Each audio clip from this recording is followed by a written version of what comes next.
Episode number 159.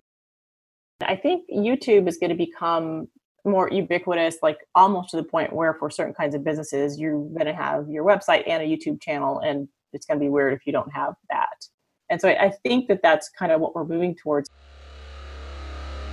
Welcome to the Be Real Show with Travis Too Tall and Huff, where we talk about life, dreams, social media, and business.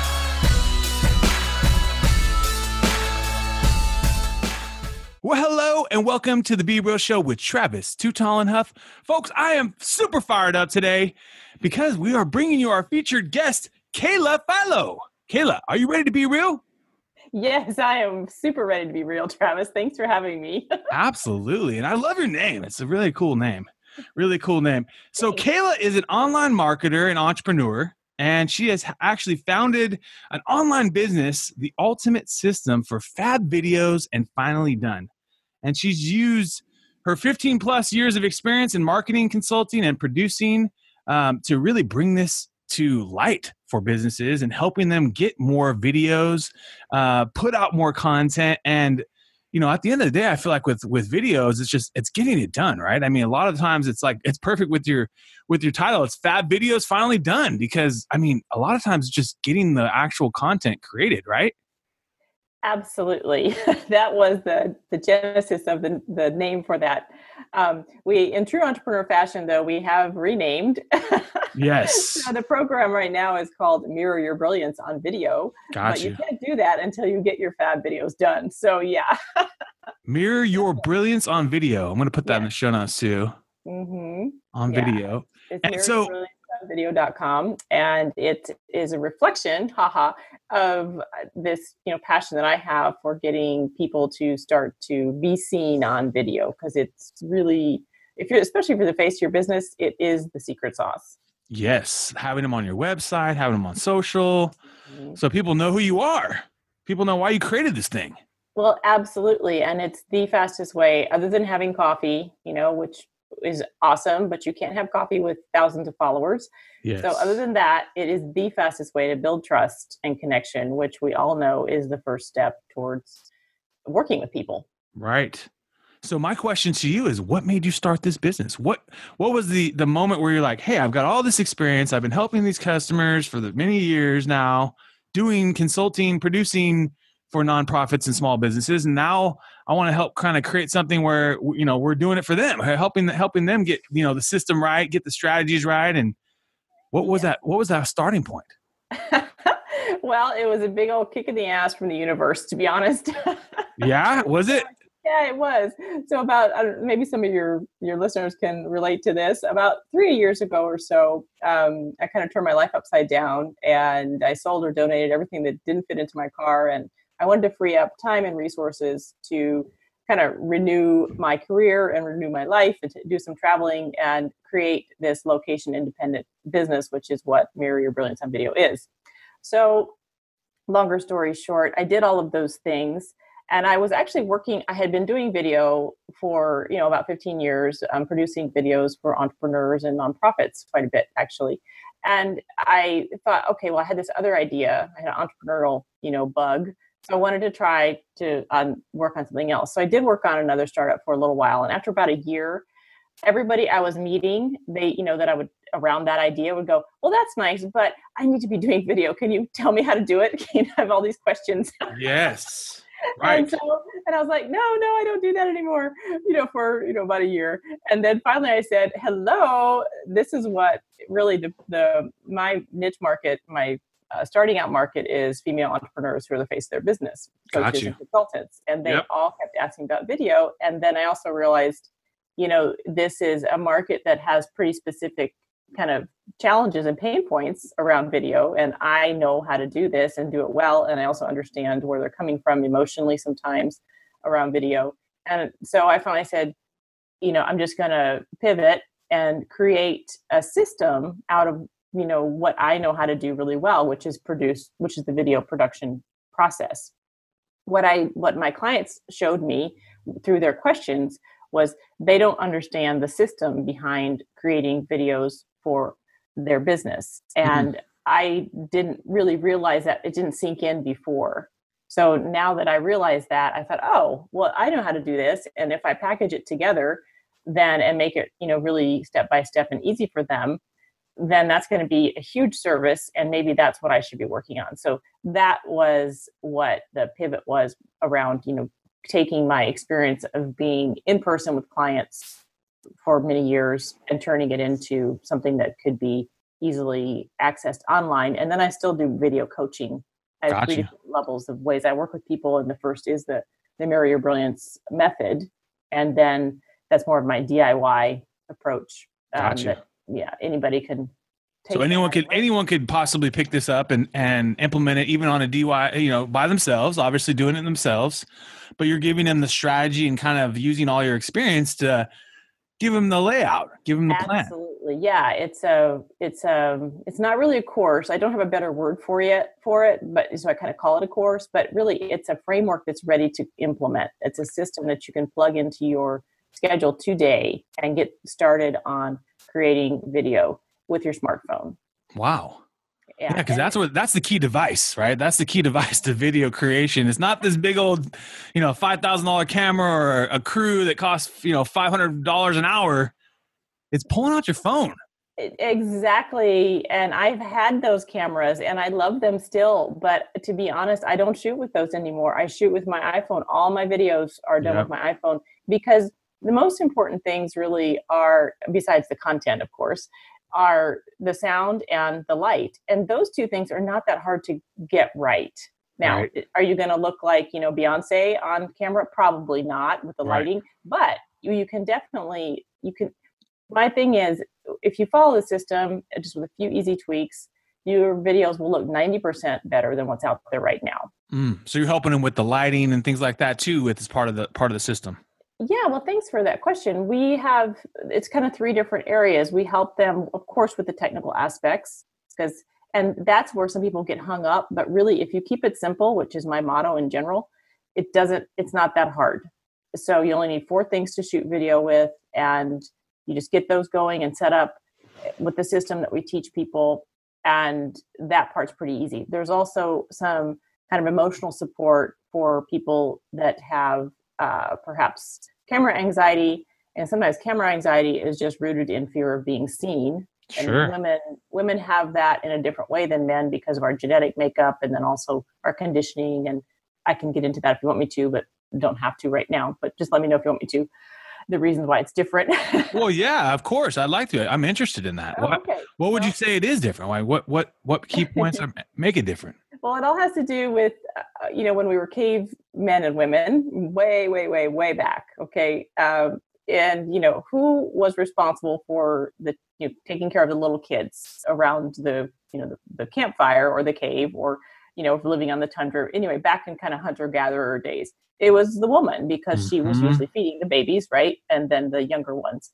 So what would happen to a woman back in those days if she was jumping around on the tundra, being really super loud in the jungle? And, she would probably have become lunch for a tiger or a bear, or worse, her kids, So it starts really, really deep. And I'm generalizing hugely here because I have clients who are not afraid of being on scene. So it's not every single woman, I'm not saying, but if you do have those feelings of being kind of irrationally almost afraid of being seen in this way on video, it starts way, way, way, way back when, because we have this genetic conditioning to be quiet and not be seen. Does that make sense? Absolutely. Yeah. And I think it's men too. It's just everyone's a little different, right? Well, I was just going to say, on the other hand, so what was a man's job back in the day? If he didn't go out, hunt and gather. Exactly. If he didn't go out and kill something, nobody was going to eat that day. So yeah, he probably wasn't crazy about meeting a bear or a tiger either, but he grabbed his weapon. He's like, okay, I'm hungry. I'm going to go out and kill something. And so, and you guys have different hormones, of course, testosterone. And so the way sometimes, generally speaking, men respond to a scary situation is that they just go, well, F it, I'm just going to do it. And they go out and they do it. Right. Whereas a woman is, generally speaking, more likely to check her Instagram feed or rearrange her sock drawer or, just procrastinate and say, yeah, I need to be doing video for my business, but I'm too busy or it's too complex or I can't afford it. All of these things that actually are not true. And I feel like the fear of perfection, because I always like with our business, we always like try to get clients on video, and it doesn't matter if it's a male or female. It really is just like, oh, I want it to be good. I want it to be perfect. It's like, hey, you're good. Just talk from your heart. Let's obviously, there are probably some definite things you can do to be better, but it's just practice. It's just like anything. You know what? Perfectionism is a problem. Being perfect on video is a problem. And this is why. For social media type video, if you are too perfect, then it's hard for your audience to feel like they're really connecting with a real person. You know what I mean?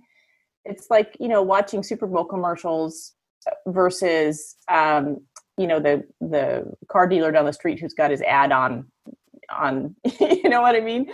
Yep. Because that person just feels real to you because they're so not perfect, right? So, and if you're familiar with the work of Brene Brown, I don't know. Yeah, absolutely. Yeah, you should be, right? So she has got a whole body of work around being vulnerable and how that builds trust, and and this also this human sense of reciprocity that we have. Like if you see somebody on video and they're imperfect, most people feel like, gosh, that's costing them something to do that for me, and so it kind of makes us want to do something in return. Oh, interesting. It's much, much less common that somebody, is going to say something mean about you on your video. Right. It's much more common that they're going to, resonate with what you have to say, or even if they don't resonate with it, they respect you for trying. And so you build up some goodwill.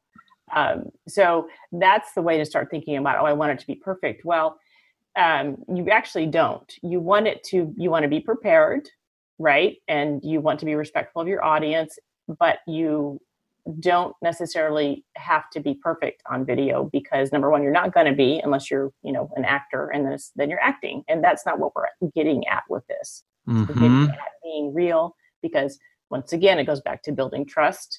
And people have to trust you before they will work with you, right? Or go further with whatever it is that you're proposing.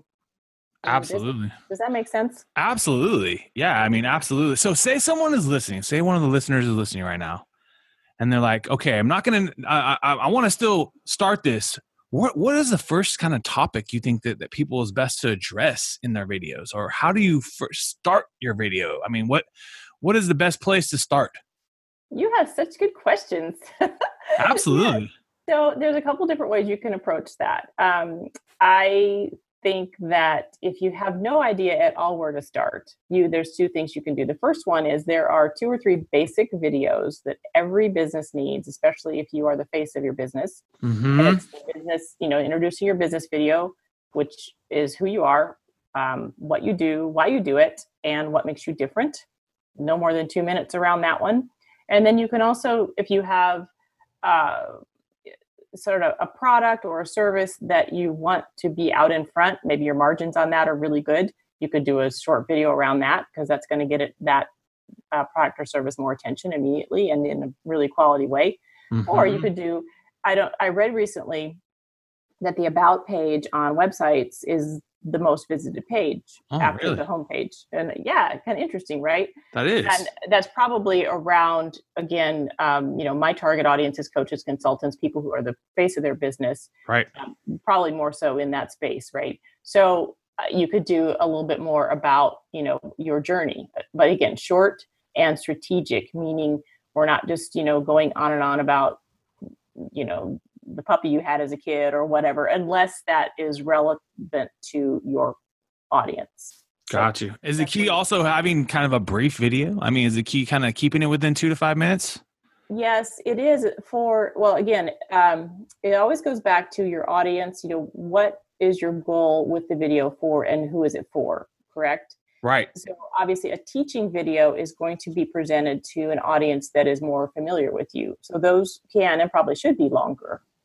Like a course or something like that. If something you're getting into some details, but just to get to know you, this should be a short one. Right. The top of the funnel, or the awareness stage, or the very beginning of the customer journey, however you want to phrase it, those should be really much shorter, definitely, because you only have about 5 seconds online to get people's attention. And that's one reason video is awesome. But even with the video, they're not going to hang out for 30 seconds if you're not kind of connecting with them pretty quickly. So that gets into my next question. So those first 5 seconds, because I've heard this many a time, the first 5 seconds need to just catch you. Do you put and edit the video so that it's the most impactful thing you say there, and then you kind of go back? Or how do you attack those first 5 seconds? Yeah, it's what's helpful if you think of, no matter how long the video is, it's a little story, right? Right. So you want to, and one storytelling technique is to start with kind of either like the end or you kind of give it away. The and but gotta do my note. Yeah, for example, I had a client and she was doing a short video to get interest going for a workshop she was putting out. And she asked me to review her video. And so, she starts out by, hello, my name is so-and-so, and blah, blah, blah. And then she said, a few years ago, I was really challenged by X. And that just kind of came a little bit later. And I said, let's start with that because to be honest, I don't want to be mean, but the most interesting thing about you is not your name and what you do. Yes. It's as far as your audience is concerned. Right. What they're looking for is, why should I listen to you? And your name and what you do doesn't tell them that. Right. So the challenge does. The challenge, the but, or the obstacle kind of challenges. Exactly. And then this is personal opinion, but if you're doing lots of short videos, I have seen people, they start out with a hook, which is great, but then they roll right into a few seconds of a branding slide. And some of them are well done, but I really don't like that for shorter videos where you want to get people watching lots of them because it's annoying. Right. If you're going to binge watch somebody's videos and you're having to run across the same 15-second branding loop every single time. Got you. I think that's annoying. So I prefer to have the content kind of keep, you want to, and the lower thirds is what's called the lower thirds is when your name and your title come up underneath when you're talking. Mm-hmm. Let that be the way you identify yourself. And then also you can put a little button with your logo in one corner of the video and let that be the branding. It's called a watermark.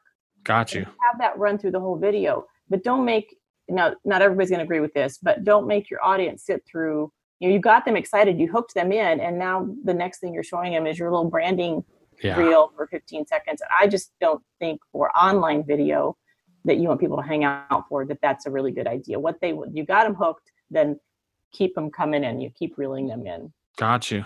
Yeah, because that's one of the best things about YouTube is you watch one video and then all of a sudden you're getting introduced to the next video. Yes. About that person. You can title your videos using a question, because if you're using the question, like, do I need a fancy camera to shoot my videos? Then they already, that's the hook.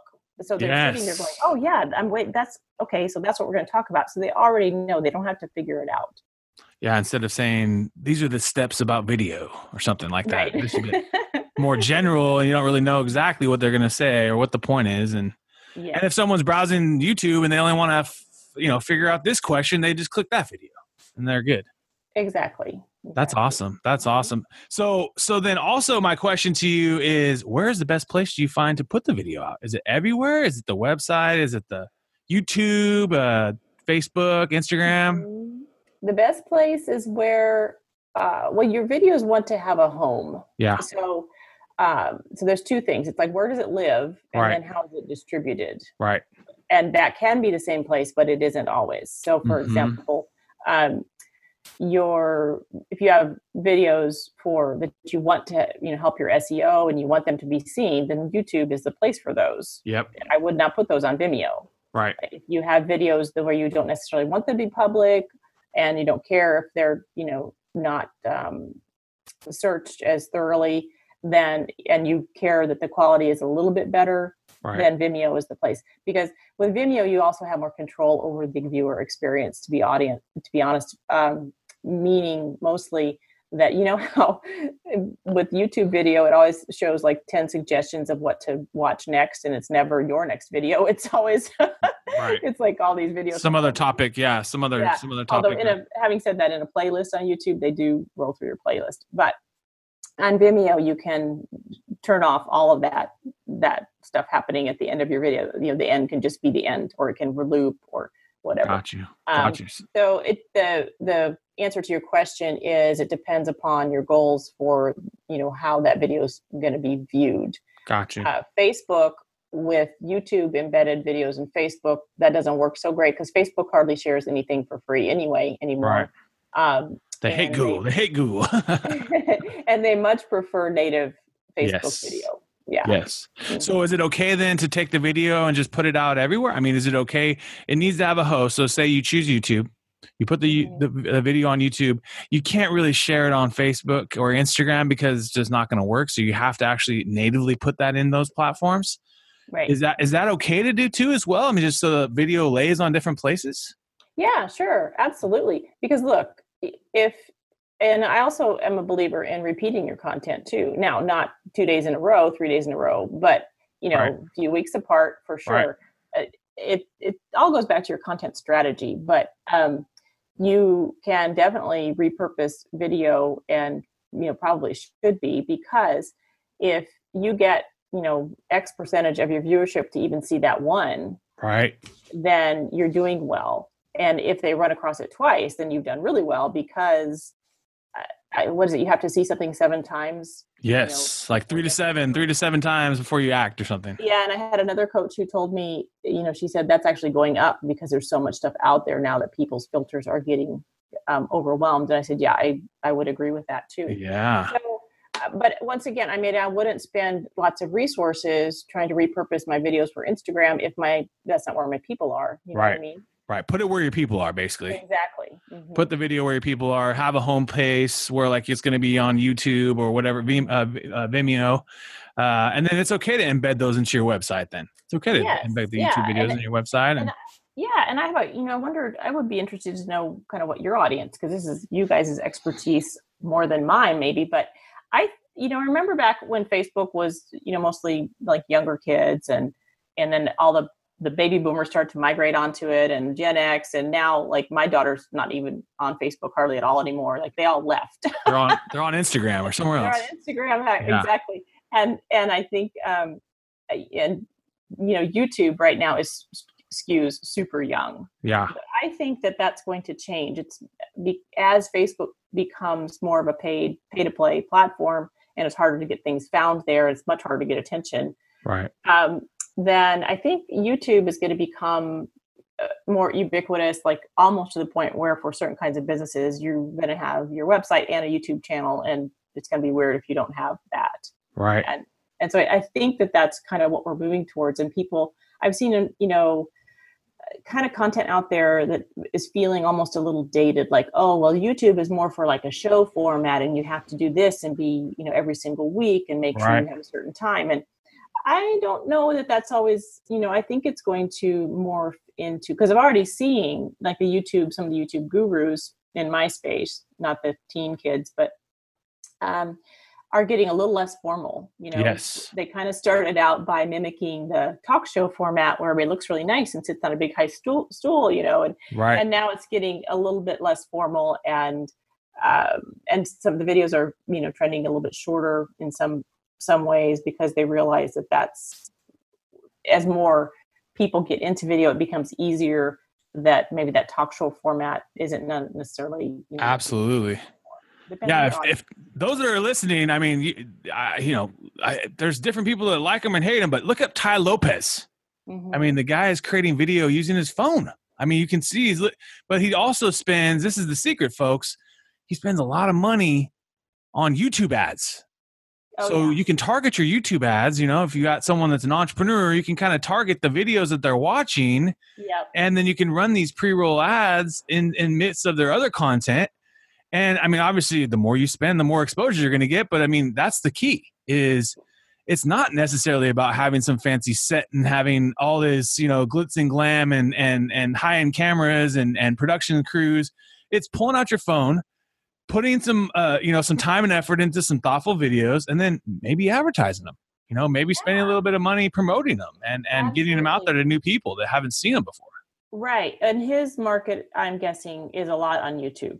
Yes. And so I think that and Gary Vee too. Oh yeah. Gary Vee's, he's probably the most. He's got like the massive impact strategy that most of us can't afford to implement, of course, at the level that he does. I think he has like 10 people working full time. Oh yeah. He has like his Gary Vee team has grown. I mean, I remember used to watching Gary Vee when I first started my business because he was giving us some good ideas, and he's been amazing because he never really asked you to convert to a course or anything like that. He's really just trying to give you great content. And I mean, if you follow some of his stuff, it's bound to work. It ain't easy. It's not easy, but it's bound to work. Right, exactly. And he's kind of what we're talking about before the show. He's also about the other thing that even though, I do video, and video is something that people watch and is consumed, I also think if you pair that with somehow hammering down on individual connection, personal connection. Yep. Like figure out a way to triage your viewers, or figure out, set some time apart in your calendar to respond personally to a YouTube comment. Absolutely. Because he or somebody he's paying, but I think it's still. No, it's him. It's him. A ton of time on Instagram. Yep. So yeah, I remember back in the day. I mean, before he became Gary Vee, as far as getting bigger, but he was writing his first book, Crush It. He was just starting to get traction in the space as far as a thought leader and a speaker, and it's only grown. But I would literally be, messaging him back on his content, and he'd be posting back. I mean, sometimes it was just a little smiley face, or sometimes it was, but it was him doing it. It's powerful. And and what he does is he has a huge team to create the content. So they're the ones helping create the stories and Instagram stories and all this other content he's creating from his videos. They break up and create all this content. But when it comes to moderation, when it comes to commenting back, I still think it's him. That's the coolest part. Quite a bit of it probably is. Maybe he has, somebody who's trained in his voice. Unquote, a close companion. Yeah. But it kind of also goes back to your question about, where to start with video.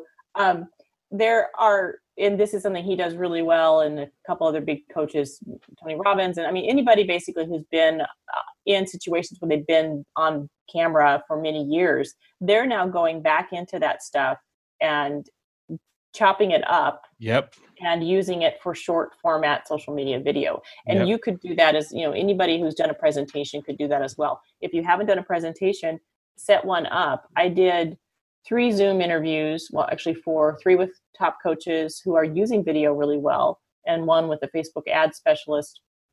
And I chopped those up, or had my editor. I just did I took the transcript and highlighted the best pieces, because there were some really juicy things in there, and nobody was watching the long form interview, kind of for reasons we talked about earlier with, where they are in the funnel, right? So I knew that they would benefit though from those shorter tidbits, and some of them were funny too. So I highlight the transcript. I worked with the editor. At any rate, then we created, 20 short videos out of those the longer contents. Yeah. I got permission from the coaches, of course, to do that. And now it's like kind of co-branding with them. Right. And it helps them because there's some video out there now that they didn't have to produce. And so I'm like, giving something forward for them helps me a lot, because I'm building my business and they're kind of a bit ahead of me in terms of followers. So it was a win-win-win. Didn't take hardly any of my time, took a little bit of resources with an editor on Upwork. Sure. And boom, I had 20 videos for my feed. It's amazing. And that was something I didn't even have to really shoot. We did it on Zoom. Yeah, it's amazing. Yeah. And the other one that's really powerful ROI that you don't have to shoot is ask for a video testimonial from your happy clients. There you go. Yeah. And give them like the how-to to do it. Don't just say, would you shoot a video for me? They'd be like, no way. I'm not going to, are you crazy?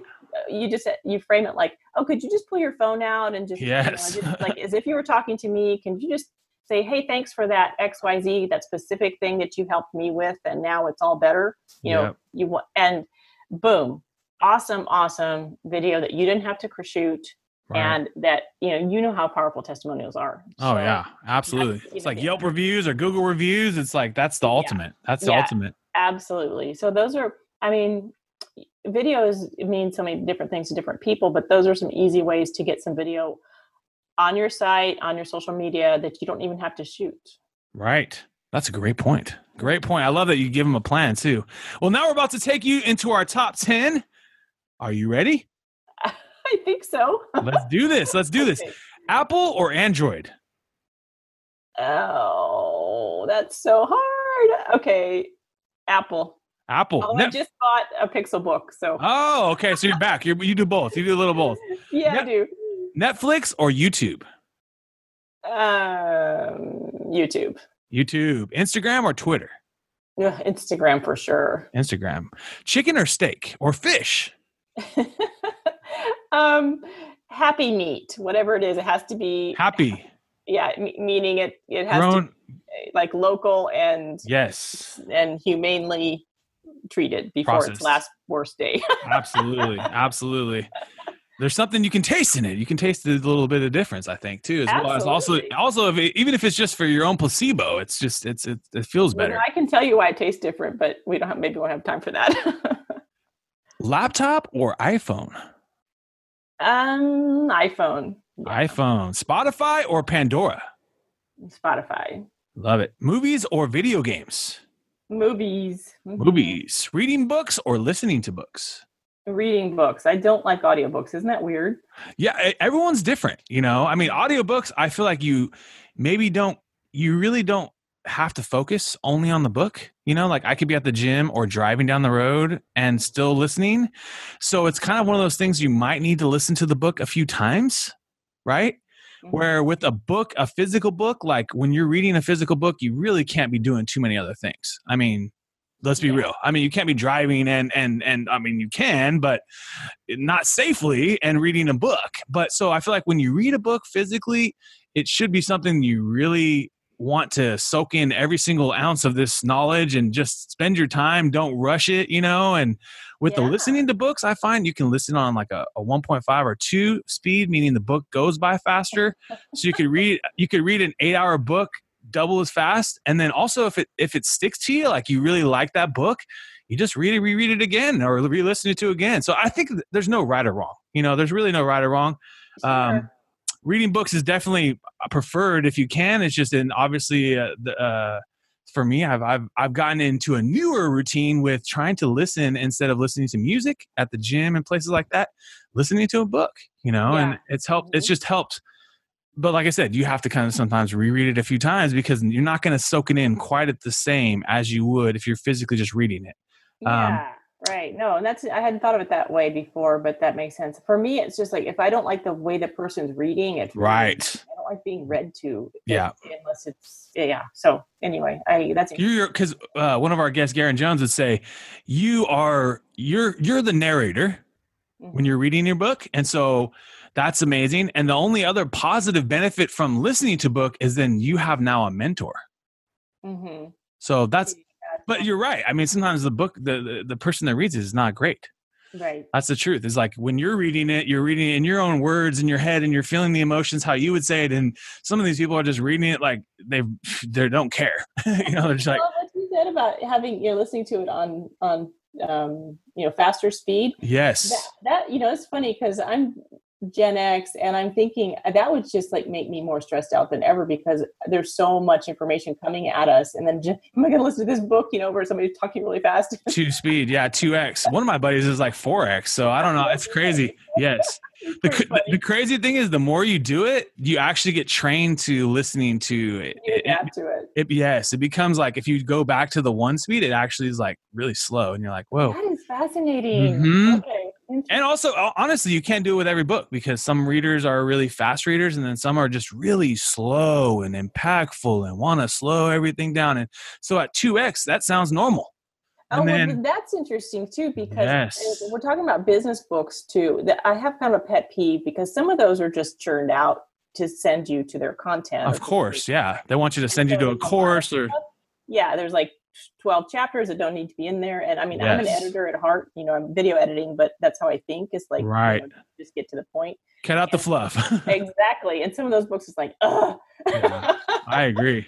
So at the end of the day, folks that are listening, it doesn't matter what you like. If you're reading or you're listening to books, whatever you prefer, but reading does definitely probably, you soak in a little more. Yeah. You're able to really focus on it. Mm-hmm. So a couple more, stocks or real estate? Real estate. Real estate. Oceans or lakes? Oceans for sure. Yeah. So a few more follow-up questions. What is one of your biggest passions? When you wake up in the morning, What drives you? What's your biggest passion? I really love travel. Nice. Yeah. Yeah. So that I can remember years and years ago when we were on vacation, when I was in a kitchen that wasn't mine and it was all nice and clean and there was not a bunch of stuff everywhere. And I thought, I wonder if it'd be possible to, live a travel lifestyle, but at your where you live. Right. And then I had kids and, we didn't end up traveling, as much as I would have probably done so on my own. But at any rate, they're older now and I've done a bunch since then. And what I like though is slow travel, and it's kind of analogous to slow food. I don't know if you're familiar with those, but it's this idea that, you stay more than just a couple days in one place. In the US, we don't have a lot of vacation time. So our vacations tend to be kind of frenetic. And I really like to stay, 6 weeks, 6 months in the same place. I don't know how much longer I will be doing that because there's a lot of societal kind of there's practicalities and reasons to stay in one place longer. Sure. And settle down. But I love traveling because I love to see new things and meet the local people. And it selfishly, it expands my mind so much. And it's like the fast route to personal growth in some ways. And one of the biggest perks of running a business like you have, right? Because you can work anywhere. Well, yeah, that was my goal again in transitioning, because I have always loved the online world and I watched it develop, kind of from the sidelines for a few different reasons. And I sat on my couch and thought a lot about, gosh, what would it be like to, have a business that was serve people, online, but you didn't have to show up every day to a certain space. Right. And that's what I've created. And lucky for me, I'm not the only one. There's millions of people out there doing it and doing it well. And it's really interesting. I mean, I'm not saying it's for everybody, but the distributed work environment. I mean, I love working with people in India and Bangladesh and Chicago and Atlanta and, San Francisco. And I have just interesting contacts all over the world now, Mexico, of course. And they're all working in different time zones too. Yeah, right. And they bring more than that. They force me to be really much. In fact, I just finished creating a spreadsheet for one of my contractors on Upwork, because I could tell, she was trying super hard to understand what I wanted. And it wasn't a language thing because her English is perfect, but I wasn't being clear, even though I thought I was. And so it's an awesome practice for us as entrepreneurs to get outside of ourselves and go, where am I being unclear in my communication, and practice at being, much more clear. So that's just a tiny example, and they just bring a different perspective. Really, and I think it's interesting. Now, the downside is I don't, have like the office I show up to every day with all my stuff on the walls. I mean, I have my office right now, but it changes every time I move. Right. And so, if you're somebody who needs a lot of routine and a lot of stuff around you to be productive, this wouldn't work for you. It can be challenging. Yeah, it has challenges when you're working, in a situation where you're in control. I mean, anybody in entrepreneurship is challenged because you are the boss. You are the one that's creating this, and it's all on you. And it can be more challenging, I think, sometimes when you are working with remote team, because that's how our team is growing, is working with our team remotely and letting them work wherever they want to work. Right. And so that we don't have some main headquarters that they have to show up in a suit and tie and drive and this and that. And they can just get right to working it. If you want to work at 4 a.m. in the morning, no problem. If you want to work at 12 o'clock at night, no worries. And wherever is best for them. But you're right.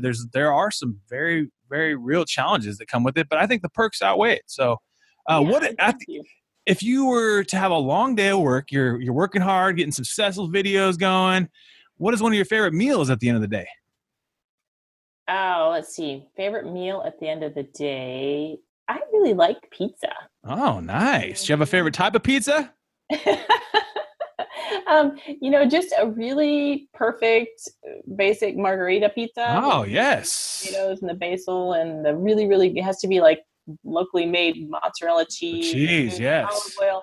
And then I think what I like as much as a pizza is that glass of wine. Nice. There you go. That's a good combo right there. Some pizza and wine. Yeah, exactly. I like your style. Thank you. My wife's pregnant right now, so we've not been drinking. And so we got about 16 days. And I know my wife's going to be looking forward to a little wine after the little girl's delivered here. So you're 16 days out from the delivery? We're 16 days out from the delivery. Yeah. February 3rd is her due date. Yes. Congratulations. Our first little girl. So we've been doing everything we can, all precautionary. But yeah, I know that's one thing that we've both been kind of enjoying is, a nice little glass of wine with dinner. Yeah, she'll deserve it. She deserves it. Yes. Exactly. Pop a big old bottle of champagne or something. I don't know. Perfect. Yeah, that's sweet. Have fun with that. Absolutely. I'm super pumped. Do you have a favorite internet tool or an app that you like using on a daily basis? Oh my gosh. I have so many. Do you want to narrow it down or just want me to pick one? Yeah, pick one or two. I really like Streak. And Streak. one I didn't know about before, but I use Gmail all the time. And I use Entreport for my email marketing stuff. But in between, I do quite a bit of business development and sales pipeline development. And Streak has just, I think, probably saved my business. Really? And it's free, and it interacts with your Gmail account, and it helps you set up projects. You can set up projects and pipelines, and it stages. It enables you to take a contact and move them from stage to stage to stage. Oh, wow. Visually through the process, and then you can also tie the emails to them. It's it's free, which I cannot get over. Yeah. So that would be one that I've tried lots of different tools, and that's one that I keep kind of coming back to for sure. Well, the best are the free ones. I mean, I've always found like in my business, some of the best tools are like $20 or less. And some of the, tools that have fluff and this and that are thousands of dollars. Yeah. But some of the best tools I ever had, I mean, obviously even Gmail, I mean, just these simple, free mechanisms, they're the best, they're really the best. And so you can't beat it. Exactly. And you kind of have to look at what are your most important functions that you need to be working on. And sometimes that can help you narrow down on where to spend your money. Because like I use Entreport, and it's not cheap, but the landing pages are all included. I don't have to go back and forth between, cobbling things together. And so, and that made sense for me because, email marketing is important to my business. Absolutely. But, maybe a super expensive productivity tool with all these team components wouldn't work for me because I don't have a big team right now. So so I hear what you're saying. I mean, in this world, it's just like you just spend your whole day researching tools and going on demos. And I mean, before you know, you'll be broke as an entrepreneur because you'll have a million tools and you won't have any use for them. There's only so much time in the day. It's like, okay. Yeah, exactly. So you're gonna really a process that, you're something that you need to create a system around. I say just start with a Google spreadsheet. Because absolutely. Then you'll get your process worked out, and then you can always get fancier and just convert that spreadsheet into, Asana or some other tool. But I use Google spreadsheets every day. Oh, yeah. Yeah. Unbelievable. Especially if you're working with a team too, because they could also be updating the same spreadsheet, adding things to it. You see it live. That's another one of the best tools out there. Shout out to Google Documents, where they have the word processing and the spreadsheets and PowerPoint. So you can all create right there online. Right. Be real tonight for dinner. You're sitting down for dinner to a nice pizza margarita with a glass of Chardonnay, and you are enjoying dinner, but you can bring anyone you want in the world to dinner with you. Who would you bring? Right now, I would bring, it has to be two, it's be my kids. Oh, I love that. Yeah, because they're both, these amazing millennial kids, and my son lives in Austin and my daughter's in school in London. And I interact with them online, of course, but I don't see them as much. Yes. I see the light in their little eyes. So precious. So I think it would be my kids. I have a lovely partner, and I see him every night though. So absolutely would of course include him in that, but he's already there. So yes, he's already part of the equation. Yeah. So your kids are in Austin and London. That's cool. They're going to come out and visit mom and have some pizza margarita and some wine. What is a book that has changed your life? Is there a book that you've read or, recently or in the past that really has given you more insight to life? And yes, I would say Eckhart Tolle. Oh, wow. Okay.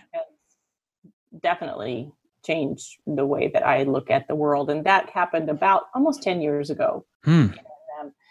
So, present moment awareness and all those things, which I wasn't really aware of before. And once he was the teacher that I found that introduced me to that. So he's amazing. Thich Nhat Hanh is amazing. He has some books just on, walking meditation, And then there's the poetry of Hafiz. Hafiz is a Persian poet, and his work is super amazing, especially the translation by Daniel Ladinsky. If you like, I can send you this and you can put it in your notes or whatever. Oh, absolutely. Absolutely. Yeah, I like to have something in there that's not business related. Right.